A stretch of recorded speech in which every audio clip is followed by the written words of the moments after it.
Rose. I'm David Jacoby. We are Jalen Jacoby. What is it that we do? We give the people what they want. We have some new information on Kyrie Irving we'll get to in a second, but we start the show with where the Lakers' night ended last night after a preseason loss to the Warriors. Here is what LeBron had to say about the team coming together. It's going to take a minute for us to become the team that we know we're capable of being. It's all about just working the process, being patient with the process, understanding that we're going to have frustrating moments. We're going to have moments where we're quite right there. We may take a step backwards, but, that's all part of I think that nothing is worth having if it's not worth working for. Jalen, you and I both have high expectations for this Lakers team. Should we temper some of those expectations because it's going to take a minute for them to get together? Not at all. And like I've told you the last couple of years, while there have been some really good general managers across the NBA that have made incremental progress with rosters, Sean Marks adding a big three, and what Rob Pelinka has done with this Laker roster has basically ran laps around the rest of the NBA. And so whenever you get confused thinking about the Lakers' weaknesses, yes, they're going to have spacing issues sometimes with LeBron and Rondo and Westbrook. I get that. Yeah, AD is now going to have to play more minutes at 5. I know that's not something he really wants to do. But overall, when you get confused, just say, who's going to beat them 4 out of 7? LeBron James rebounding from losing in the first round last year. Anthony Davis, who wasn't able to perform in the playoffs last year. Carmelo Anthony is also on this team looking to get his first championship. So this Lakers team is stacked. And for me, like I said to you, they are the clear-cut favorites for me to win it this year. See, I feel differently about the Western Conference this year than I did last year. For me, it is the Lakers, and there's a huge gap. You're trying to tell me Phoenix, Denver, Utah, Mavericks, Golden State, none of those teams can compete with this roster if they are healthy. I feel like this year it is the Lakers, huge gap, and then everybody else. Try to convince me otherwise, Mr. Rose. I totally agree, but let me tell you also what has to happen. We need all NBA AD the entire season. He's going to still need to give them around 70 games in the regular season, Jacoby, and then be healthy throughout the playoffs. Of course, LeBron James, the future Hall of Famer, is going to be in the GOAT conversation, but they still need Anthony Davis to be a dominant, game-changing difference maker, a la Giannis, the way he played with the Bucks in their quest to win the championship. See, for me, I don't care about the 70 games. You can play 50 games in the regular season. It's the second part that you said, be healthy for the playoffs. That should be the only focus for this team with Anthony Davis's minutes. One of the reasons you get Westbrook is Westbrook can carry you through the regular season. They don't need to be the 1 seed. They don't need to be the 2 seed. They can be the 4 seed. If Anthony Davis, LeBron James, and Russell Westbrook are healthy throughout the playoffs, they run through the Western Conference. Absolutely do. There's a reason why AD needs to play center. And I know Dwight Howard is going to give you rim runs and fouls and physical presence. And the same thing for DeAndre Jordan. I understand what they bring you. But when you talk about the Lakers and the rest of the Western Conference and it being a drop-off, that's what happens to the Lakers up front when you take Anthony Davis out of the game, sir.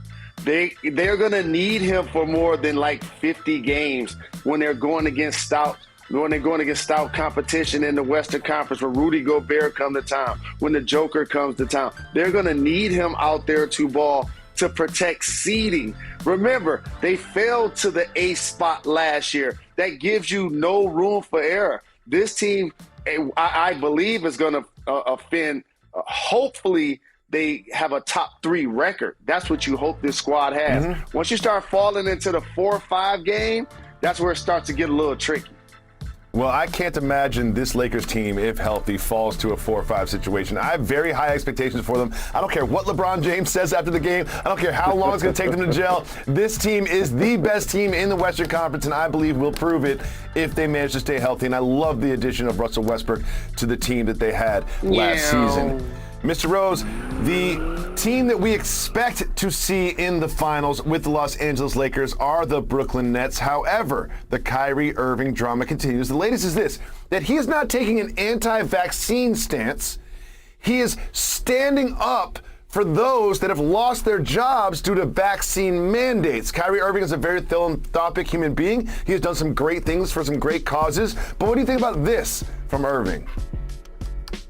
I think we can go back and forth about the reasoning and the accuracy or the belief system in what he's decided to do.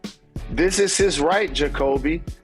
If he doesn't want to get vaccinated and he's willing to not play this year for that stance, I applaud him. But the other thing I want to acknowledge, it must be nice that he's still going to get half of his salary.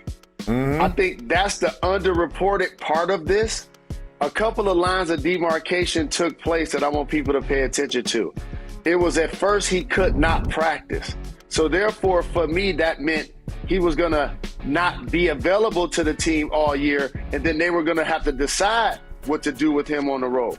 When he is now able to practice, that now unlocks the road games for him to go in there and say, I'm available, I'm willing to be there on the road. So now they need to get with the brass of the Nets, the ownership, but more importantly, let's own it for what it is. Talk to KD, talk to James Harden. What do you guys feel about him only playing road games? And then once you get the buy-in from everyone, Sean Marks then goes to the podium and speaks for the organization, which lets me know they all decided they didn't want a part-time player. And that's okay for them. That's okay for him. The thing I want to just acknowledge is that's going to derail their championship goals if Kyrie Irving isn't playing this year. Well, I still have this team winning the East without Kyrie Irving, but this brings to attention something that I want to talk to you about, which is that when we saw Kyrie hit that three against the Golden State Warriors to win the Cavs, that historic championship. After this moment, let's just track some of the things that have happened. He asked out of Cleveland, wanted off LeBron James's team to have, quote unquote, his own team. In Boston, that didn't go that well. He didn't have a lot of success in Boston. Then he goes to the Nets with KD. KD's out. He gets injured. He doesn't even travel to the bubble. Last season, he was out and injured. And this season, he's not playing because he's not getting vaccinated at this point. Jalen, is his legacy at stake this season with this decision? I don't believe so, because he's such a young player. And unlike Ben Simmons, this is what makes this situation different. He only got 1 year left on his deal. So the team can't really play hardball. And in return, he can say, if you trade me, threaten to retire, which I believe is clearly a threat first, second, third, fourth, and fifth. With that being acknowledged, now they have to decide if we're going to go into this season knowing that we're not going to have him and live with the result. Now we're going to judge the result based on how they fare. If what you say is true and they win the East and they lose, for example, to the Lakers in 6 or 7 games of the NBA Finals, the feelings won't be as hard. But if they get bounced in the second round, just human nature, there's going to be hard feelings. That's just how this works. There are professionals, they're locking in to try to attain a goal. But play that Golden State Cleveland Cavs footage again, because I was in the gym for that. And you know I care about style too. How about that shooting shirt? How about the long shorts, the untucked jersey, the black shoes, the black socks? Like, he looked cold. That's Uncle Drew right there. So you gonna wait for him, dog. You gotta wait for him, Jacoby. That's just what it is. KD ain't leaving him no crazy voicemails. James Harden ain't sending him no dumb texts. A guy with that game, you wait on him.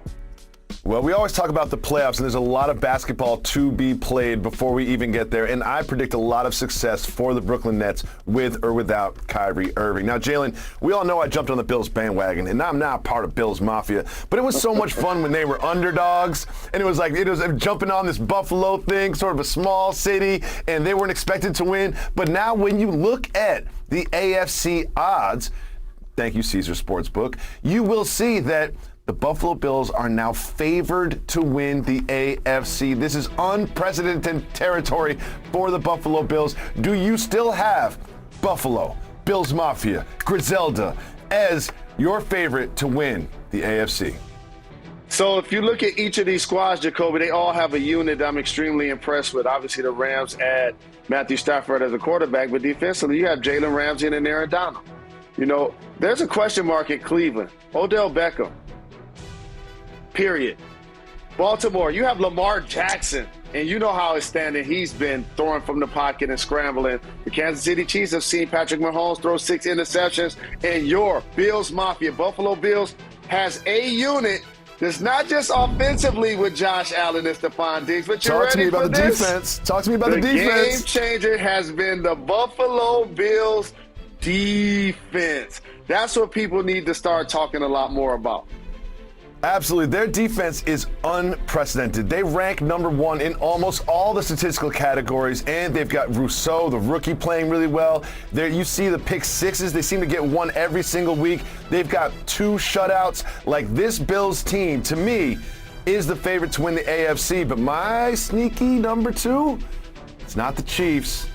It's going to be the Ravens. Lamar Jackson is he can win you a game alone, as we saw on Monday night. That would be the team that I would be most threatened by were I the Buffalo Bills, because Lamar Jackson is that dude. Jalen, sometimes there are videos on the internet that you and I need to break down in detail, and this one terrifies me. It is time for you and me to go to the table.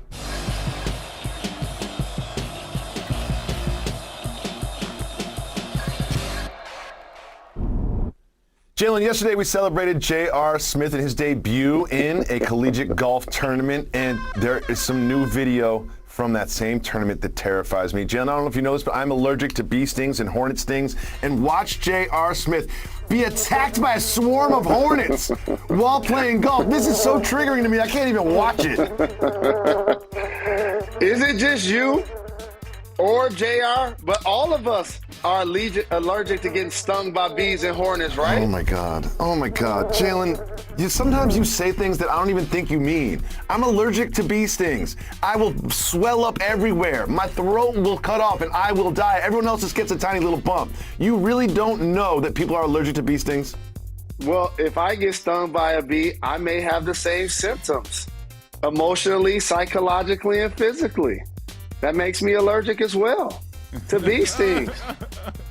Sometimes you just have to let people live their reality, and sometimes your delusions are your reality, so you can just have that. We're all allergic to bee stings. Everyone's allergic to bee stings. You're right, Jalen Rose. Nobody wants it to happen. We talked about the AFC, and very soon we will turn our attention to the NFC, and Jalen and I have 2 very different teams that we think are the best in Tampa Bay, the first of 2021. You know, it's not about a bunch of hype or a bunch of build-up and BS. You know, we got to go do it. How about them Buccaneers defending the Super Bowl championship?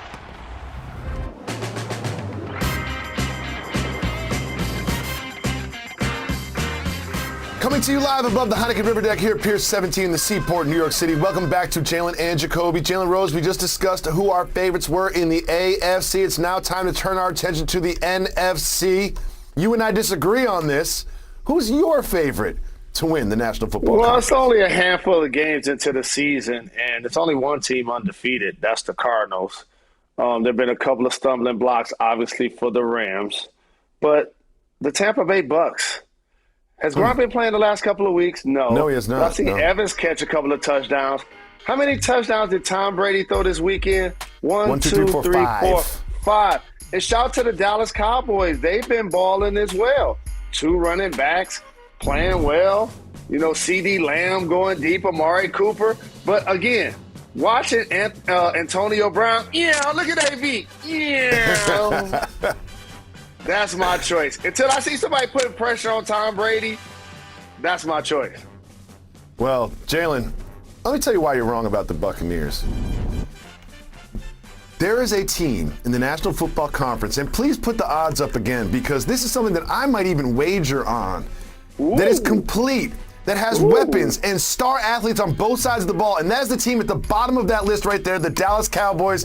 You know that you and I feel like the Cowboys get too much love in the national media and America's team gets talked about too much, but they don't get talked about enough now because that, to me, with everything they have on both sides of the ball, with the way that they've developed their defense in particular, the Dallas Cowboys are my favorite team to win the National Football Conference. And I'm going to go to New Jersey on a boat, and I'm going to bet on them because Dak Prescott has looked like he did last year before he got hurt.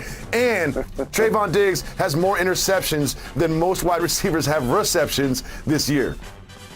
He's balling. And it's great to see them be productive defensively and offensively. And that guy allows it to happen. But I have some definite breaking news. And Diggs has been balling. Yeah, we put up betting odds on the screen. Is that what I saw? What those betting that's exactly odds? what you saw. Yeah, those are betting Shout odds. to the Green Bay Packers and Aaron Rodgers, by the way, and Devontae Adams. They hooked up crazy last week. But here's what I want to say. You started that by saying you're going to bet. And while you're an elite bettor and breaking down parlays, you know what you also did that I did? What? You bet your hard-earned money on the Lions to win. I know. Let's pretend that never happened. Can that be a secret? Can that just be a secret between us? We did bet a moneyline Lions game, which I will never do again. Jalen, time to turn our attention to the drama surrounding the Philadelphia 76ers and Ben Simmons, who showed up to the arena unannounced before their preseason game with the Nets. And the latest is that he met with the brass, Daryl Morey and Elton Brand, and the meeting was very brief. Jalen, doesn't it seem like there's a lot for these three to talk about? Like, how is the meeting brief between Simmons and the front office of the Sixers? I can make this answer brief if you want. Cash. That's what this is all about. Because the bottom line is he got 4 years left on his deal. This ain't the time to be trying to sit out and give the NBA and team back millions of dollars. Like, they can play hardball with you. And so now that training camp and preseason came and went, and the regular season is about to start, and you start looking down at your ledger like, wait a minute, I just lost millions of hard-earned dollars by not going to Philadelphia on the airplane to play basketball, a game that I love, even though the fans and Doc and Joel and the team may not want me there. Ain't nothing to really meet about. I'm just here like Marshawn. Here so I won't get fined. That's it. He just said Marshawn as his representative. Marshawn, wait, what did Marshawn have to say? I'm sorry. What did he say? I'm here so I won't get fined. I guess that's all that's what Ben Simmons said in the meeting, and that's why it was so brief. It is time for you and I to evaluate whether something is a soft move or a boss move.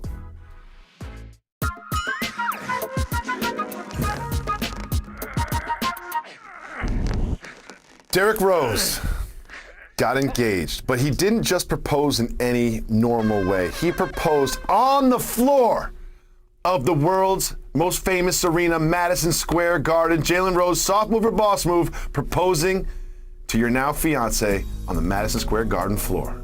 Well, this is a boss move. And that rock that she wearing, that boulder she wearing, that meteor that she's wearing is incredible. Congratulations to my brother. No doubt. Chi-Town stand up. He currently gets checks for the Knicks, but I ask you, Hall of Fame Derrick Rose goes in as a Chicago Bull. Please believe it. I am so excited for these two. We love power couples. And this does remind me of when Drake rented out Dodger Stadium to have dinner. You know what I mean? Like, this is becoming a thing. I hope my wife doesn't watch the show today and expect me to rent out something because they rented out Dodger Stadium to have dinner. Look at all those plates. They got enough food for 10 people. You know, Derrick Rose is renting out Madison Square Garden. I can't even rent out a budget rental car to take 6:30 Luka Doncic against our guy, friend of the show, LaMelo Ball and the Hornets. Welcome back to Jalen and Jacoby. Jalen, NBA season is soon going to be upon us, and the NHL season kicked off last night in Las Vegas, where the Knights took on the Kraken.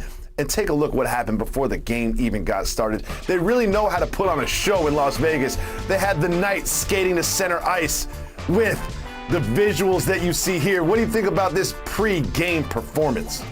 I think it's fantastic, the growth that we've seen in sports and technology and how it really just plays out to where you can create an experience that's so very exciting.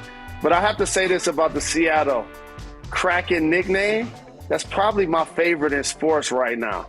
A hockey team named Kraken, that's cold. That's only second to the Lions.